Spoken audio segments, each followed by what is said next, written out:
Let's start. So yeah, thank you very much everyone for joining.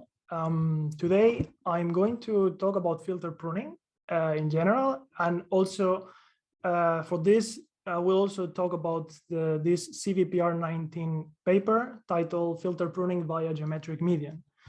This is actually quite a relatively recent paper, which is nice in a way. So I've divided this presentation into three different parts. First, I'm going to briefly explain what is pruning and why it is important.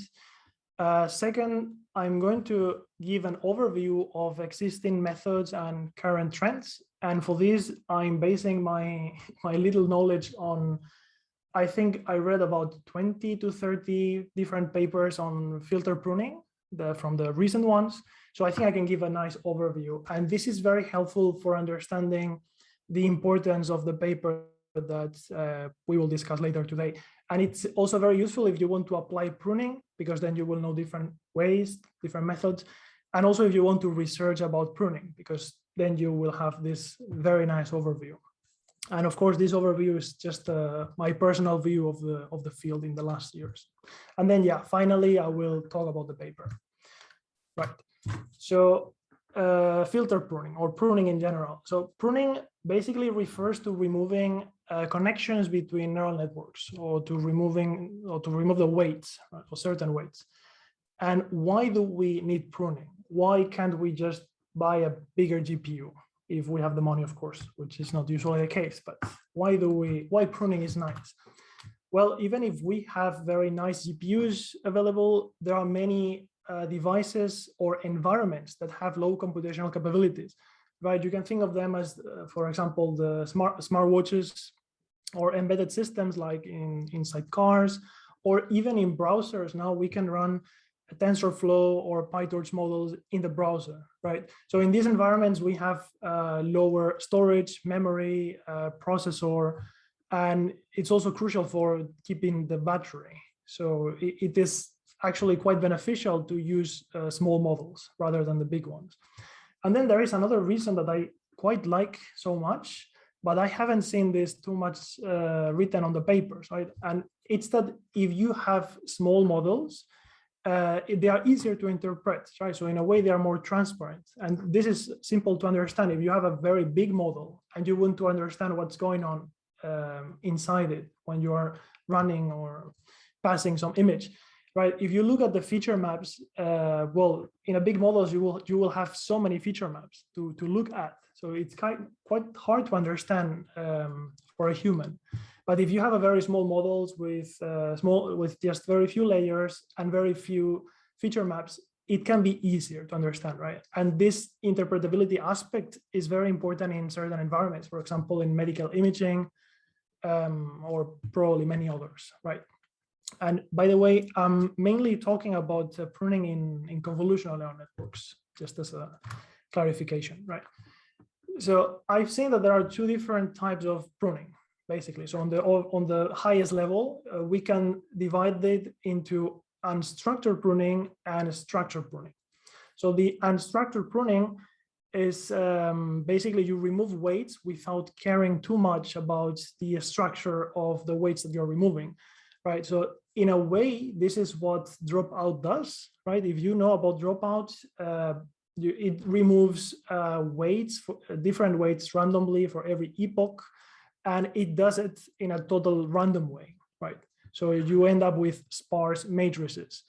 I've actually seen other approaches doing dropout, but on filters. So that would be more like the structure pruning way. But yeah, and then, as I've said, so the structure pruning way is that you remove specific filters, or you can just remove the entire layer, or yeah, basically any of these ways, in a way that you keep the structure of the model, right? And I've seen that currently the ones that are leading the way are the structure pruning approaches. And the reason is very simple. We don't need any specialized library or hardware to take advantage of the prune model efficiency, right? Because if you use an unstructured pruning method, you end up with sparse matrices, and you need some specialized library to execute the convolutions in an efficient way. right? Or you need to save the weights also in a specific data structure so that when you run the model is efficient and so on. But when you do a structured pruning, it's very simple because you just remove filters, so you can reuse TensorFlow or PyTorch or whatever you are using to train the models, right? You can just say, okay, instead of 32 initial filters or input filters, sorry, then we have 20 instead of 64, 16, and that's it. So you will basically perform the convolutions the same way. So it's quite nice in this way, right? Now, when you read papers on filter pruning, you can basically distinguish two different aspects. So one of them is the pruning strategy, or the when. So when do you prune? And then the pruning method, the how do you prune? And starting with the when do you prune, you can think of a very, very simple setup, right? So you train your network. Here with this arrow, I'm just indicating that this is a loop. So this is the typical training loop, right? You train over different epochs, different iterations. After the model is trained, you prune it. This is just one step. And then after you prune the model typically loses some accuracy. So you have to fine tune it again. And you can do this on the same data, on the same data set that you train. Or if you want to apply, for example, transfer learning, you can fine tune on a different data set, right? So this is like a 3-step strategy.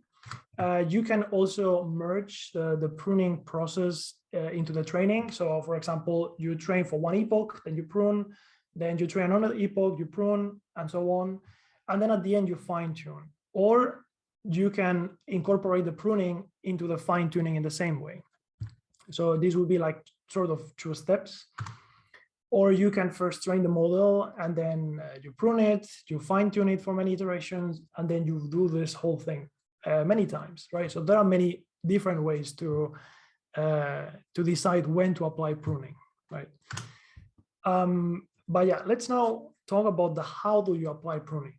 And for this, I also divide this into 2 different categories. So the first one is based on the importance.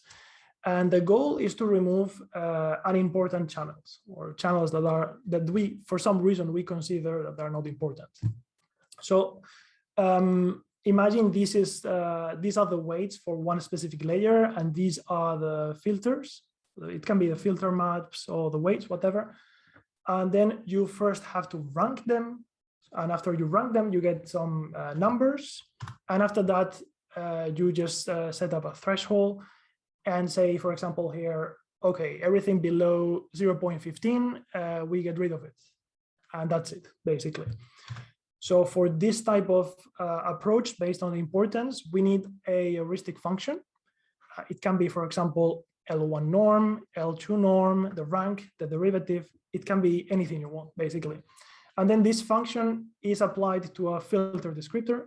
It can be the weights, or it can be the feature maps, right? And then you can create different approaches combining these 2 different things. So for example, here I just mention a few of them. In this paper, for example, they use the L1 norm. They applied it on the weights. In the second paper, they apply L2 norm on the gradients, or the third one, they apply the rank on the feature maps. You can basically apply it in many ways, right? It's quite flexible. Then there is another way to remove or to determine that the filter is important, but without computing the importance. So you don't need any of these functions, any heuristic function. And the way you do this is to incorporate some architectural changes to the network, so that the network is learning which filters are important during the training, right? And maybe this already rings a bell, because this might be quite familiar to you, the squeeze and excitation module.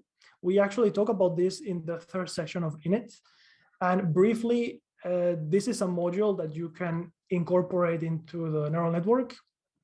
And first, it learns the importance of every channel in the feature map. And then it multiplies the feature map after the convolution. It multiplies it with this importance, basically.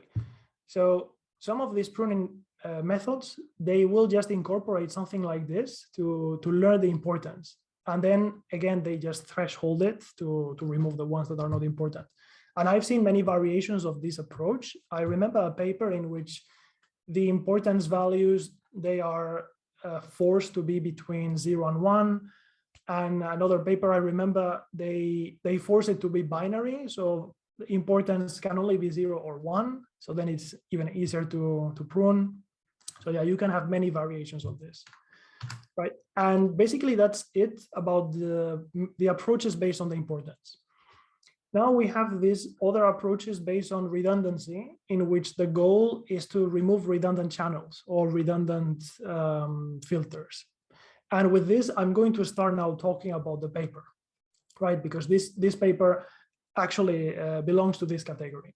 So in this paper, they say, okay, you can have a high L1 or L2 norm, right? But that doesn't mean that you cannot remove it, right? Just imagine you have in one layer, you have many filters, right? And imagine the filters, for some reason, they're the same. And they have a high norm because, well, they are the same, so all of them will have a high norm. According to the previous thought of thinking that importance is equal to high norm, then you would not remove any of these filters because they all have a high norm, but they're the same. So probably it doesn't make sense to keep them in the network. And this is the motivation behind this type of approaches, to remove redundancy. So in the paper, they start saying like, okay, there are two problems in smaller norm, less important approaches. So this refers again to the approaches that compute the importance, and this importance is based on the norm, right? So high norm is more important, small norm is not important. And here I just basically copy pasted two examples of norms. There are many types of norm functions, so this is just a couple of them. But yeah, I just leave this here. Anyway, so the first problem, and I quote here, the deviation of filter norm distributions might be too small, which means the norm values are concentrated to a small interval. So what does this mean? Going back to our example, the example that I mentioned before, imagine you get importance values like this, right? You can see that they are very, very similar. The variance, it's very, very little, right? So it is hard to find a threshold because, again, the variance is very small. And this is how they represented in this toy example. So these variance of it, or these importance values over here, they will be represented in the green distribution. So we can see the variance is very, very little. So when you set a threshold, you have to be very careful to set a threshold, because if you set a threshold here, for example, you can get rid of too many filters, right? So what they say is the small norm deviation leads to a small search space, right? Because we have the space is very small. Ideally, we have this blue distribution in which the search space is larger. But yeah, so a small search space, which makes it difficult to find an appropriate threshold to select filters to prune. Exactly. Then the second problem is that the filters with minimum norm may not be arbitrarily small. So again, imagine that we have different filters with different norms, but and then we want to remove one of them, right? So which one are we going to remove? The one with the smallest norm? Well, but in this case, the one with the smallest norm is actually it's a very high norm. So do we want to remove it? This is the problem basically. And as they say, those filters considered as the least important still contribute significantly to the network, which means every filter is highly informative. In other words, you cannot say that because this norm is the smallest, it means that we can get rid of it, right? So these are basically the two problems that they find in these approaches. And then they analyze CIFAR-10 and ImageNet datasets. They do it with ResNet 110, and they see these problems basically. So probably this analysis happened before they think of these problems. And yeah, for example, here in the panel G, we can see that the norm of the filters, and we can see that the range is basically from 0.8 to 1. There are some outliers, of course, but the variance is very little. And in here, the variance is 0. Or well, the range is from 0 to 0.4. This changes on every layer. It depends on the data. So yeah, basically, this is how they show that the problem that it exists. Now, the idea of this paper, in a nutshell, is to find the most replaceable filters with the median, and then just remove them. And if you think about it, it makes sense, right? So imagine you have these filters. In this case, colors represents for some sort of value, okay? So imagine you have these filters, they have a very similar blue color.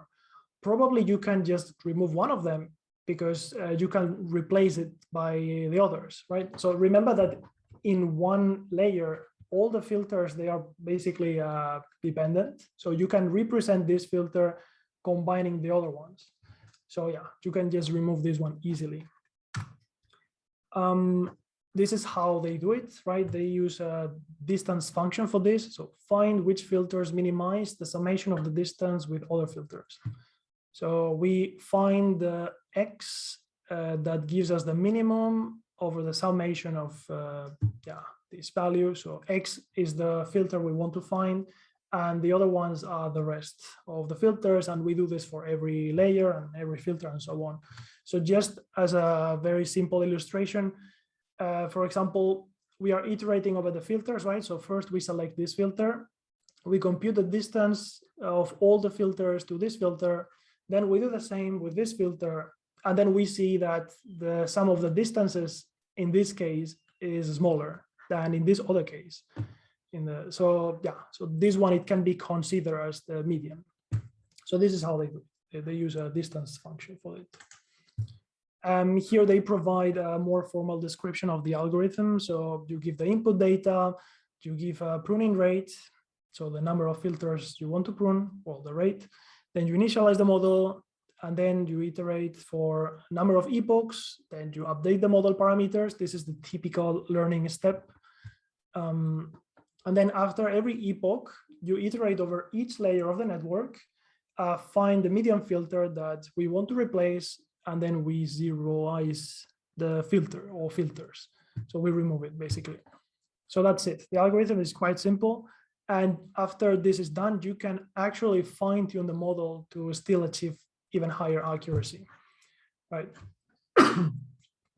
The motivation they give for using the geometric median is that it's a classic robust estimator of centrality for data in Euclidean spaces. So yeah, that's the reason. And basically that's it about the method. It's quite simple and elegant. I like it. So I'm gonna explain now briefly the experiments and the conclusions of the experiments. So they compare their method with other methods in ResNet and VGG. They use CIFAR and ImageNet datasets. And yeah, you can guess they achieve better results in terms of accuracy and in terms of floating point operations per second, of course, because otherwise I guess it would not be published in CVPR. Then they perform an ablation study. Oh, sorry, they perform very many ablation studies. So one of them is about the pruning interval, right? So in here, the pruning interval is one epoch. So we perform one epoch, then we prune, then another epoch, then we prune, and so on. So they try to do it with, instead of one epoch, with 2 epochs or with 3 epochs, and so on. And the pruning interval doesn't really change too much, the accuracy. So it's more or less the same, right? Then, as I've said before, the median is computed with a distance function. So they tried L1 distance and cosine distance, and L1 distance provided slightly better results. Then they also mix, this approach with the other approaches that they argue that they're not that good because of the assumptions, the problems that I mentioned before. So they mix the small norm less important method and their method, and then they compare that with using only their method, and they yield similar results. So this basically says, okay, just use our method because you will get similar results with the, even if you apply our method on top of the others, basically. And then finally, they visualize the feature maps of the neural network. This is something I actually like quite much. I always like visualizing these things, but to be honest, I don't think this is too useful. I don't know, it doesn't really give me too much information because, for example, I can see that these two filter maps are very similar. So I don't know why the red one was prune, but anyway, I really like showing this, right? So probably these feature maps that are red, they are redundant, but it would be nice if authors already could have, for example, say why this is redundant, which ones are sort of representing the same information as this one. But anyway, it's a very nice way to visualize what's happening. And that's basically it. But yeah, thank you very much for listening.